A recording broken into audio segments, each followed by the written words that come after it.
Meskipun secara formal Belarus mengklaim sistem demokrasi, sebenarnya negara tersebut memiliki sistem pemerintahan yang otoriter. Sejak Presiden Lukashenko berkuasa pada tahun 1994, negara ini telah menghadapi pembatasan kebebasan politik, kontrol ketat terhadap media, dan penindasan terhadap oposisi. Pemilu di Belarus tidak dianggap bebas dan adil, dengan banyaknya kecurangan dan intervensi pemerintah.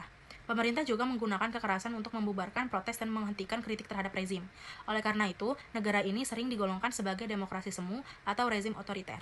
Sistem pemerintahan Belarus itu republik presidensial dengan karakter otoriter yang kuat. Presiden Belarus yang juga bertindak sebagai kepala negara dan kepala pemerintahan memiliki kekuasaan eksekutif tinggi yang mencakup hak untuk mengeluarkan dekret, mengatur kebijakan nasional, serta mengangkat dan memberhentikan pejabat tinggi negara, termasuk Perdana Menteri. Meskipun terdapat lembaga legislatif berupa Majelis Nasional yang terdiri dari 2 kamar, yaitu Dewan Perwakilan dan Dewan Republik, fungsinya cenderung simbolik, karena dominasi kekuasaan berada di tangan presiden. Selain itu, lembaga yudikatif tidak sepenuhnya independen, karena berada di bawah pengaruh eksekutif. Sedangkan sistem kepartaian di Belarus ini secara formal menganut sistem multipartai. Namun, dalam praktiknya, negara ini menunjukkan dominasi partai yang pro terhadap pemerintah dan tidak memberikan ruang bebas bagi partai oposisi. Partai seperti Belarus mendominasi politik nasional dan mendukung penuh kekuasaan Presiden Alexander Lukashenko. Sementara itu, partai oposisi seringkali dihambat melalui berbagai mekanisme seperti penolakan pendaftaran, intimidasi terhadap anggotanya, hingga pelarangan unjuk rasa. Pemilu di Belarus juga sering dikritik karena dianggap tidak bebas dan tidak adil, serta syarat dengan kecurangan dan tekanan terhadap calon-calon oposisi. Jadi, meskipun secara konstitusional Belarus adalah negara republik dengan struktur pemerintahan presidensial dan sistem multipartai, pada praktiknya negara ini menunjukkan ciri khas pemerintahan yang sangat terpusat dan otoriter. Kebebasan politik, keberadaan oposisi, serta prinsip-prinsip demokrasi hanya berlaku secara formal dan tidak tercermin dalam realitas politik yang terjadi di lapangan.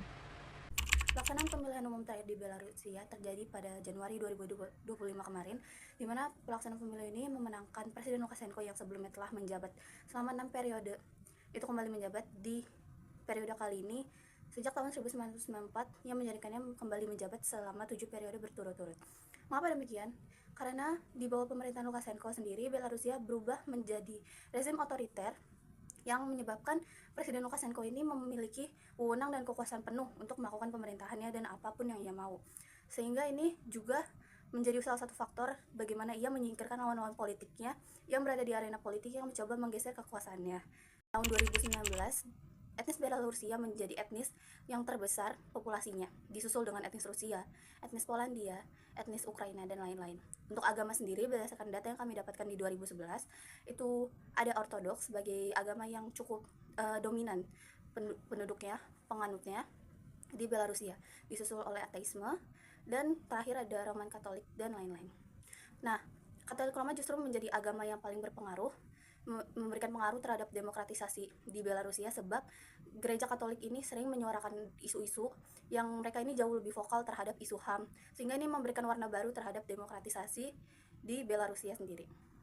Pada pemilu 2020 sangat mempengaruhi proses demokratisasi di negara tersebut. Protes ini muncul sebagai reaksi terhadap hasil dari pemungutan suara yang mengumumkan kemenangan Presiden Alexander Lukashenko yang telah berkuasa sejak 1994. Ia mengklaim kemenangannya untuk masa jabatan yang ke-6-nya. Sekitar 100 hingga 200 ribu masyarakat kemudian ikut serta dalam aksi protes terbesar dalam sejarah Belarus, yang kemudian membawa Belarus dalam krisis politik yang terjadi karena adanya hak-hak politik yang tidak diberikan oleh pemerintah yang berkuasa. Aturan-aturan represif yang diberlakukan oleh Presiden Alexander Lukashenko merupakan suatu bentuk ketidakadilan dan ketidaksetaraan yang dibangun dalam struktur publik.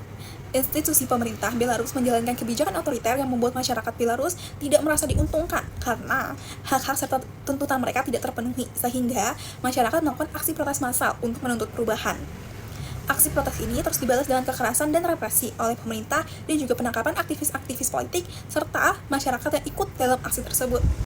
Pemilu 2020 menunjukkan situasi terparah dengan catatan lebih dari 1.200 tahanan politik yang ditahan. Meski demikian, Lukashenko tetap kukuh mempertahankan kekuasaannya dan mengabaikan kritik. Bahkan menganggap penjara sebagai tempat bagi mereka yang tidak mau bertobat, sebuah sikap yang menunjukkan kerasnya rezim terhadap lawan politik. Dampak dari politik otoriter ini sangat terasa di masyarakat Belarus, di mana banyak warga hidup dalam ketakutan dan puluhan ribu lainnya memilih meninggalkan negara untuk menghindari represi. Pelaksanaan pemilu di Belarus pada tahun 2020 ini mencerminkan sebuah sistem politik yang jauh dari prinsip demokrasi dan kebebasan. Dengan didominasi rezim otoriter yang mempertahankan kekuasaannya melalui cara-cara represif dan manipulatif.